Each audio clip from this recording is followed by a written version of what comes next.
vídeo de E Aprendo Parolando, o programa onde as alumnas e alumnos do Colexio Plurilingüe de Maristas a Inmaculada de Lugo desenvolvemos e compartimos as nosas competencias lingüísticas. E hoxe, para os 21 días co galego e máis, quero falarvos do libro dos dous de sempre de Castelao.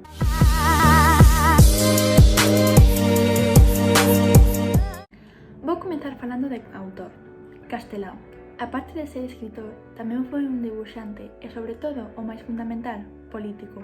El participou na fundación do Partido Galeguista e con isto foi o deputado, xa que foi elexido paralelo pola provincia de Pontevedra e gracias a iso marchou a Madrid. Ben, agora vou falar da súa única novela, Os dous de sempre. Cabe destacar que como Castelao era debuxante, despois de cada capítulo, que sempre duraba 3 páxinas, había un debuxo seu. A temática deste libro é cívico-combativa, xa que trataba de loitar polos seus dereitos para ter un futuro. Na opinión, os persoaxes principais son Pedriño e Rañolas, dous mozos que eran moi amigos, e aínda de que a tía de Pedriño non deixara estar con el seguía facendo. Pedriño é un xove testarudo, que sempre quere conseguir as cousas da maneira máis fácil, co mínimo esforzo posible. Sen embargo, Rañolas é un xove que non se conforma con simple. É loitador e o feito de estar inválido non lle frea para poder alcanzar os seus soños na vida. Outras persoaxes que non son tan importantes como Pedriño e Rañolas, pero se destacan nesta novela, son Ádega e Filomena.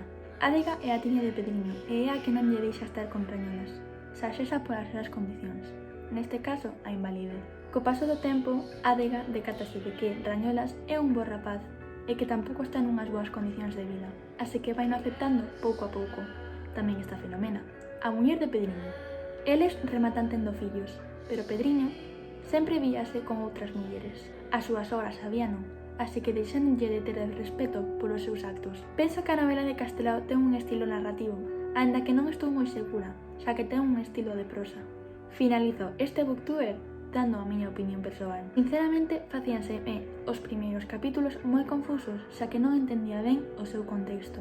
Pero a medida de que fun avanzando nas súas aventuras, funme encariñando e entendendo máis o libro, e rematou agradándome, sobre todo polos misterios que poden se atopar nesta novela. Fíxovos esta chega a Claudia Galloso de cuarto da ESE, desde E Aprendo Parolando. Agardo que se animen a ler esta novela. Un saúdo!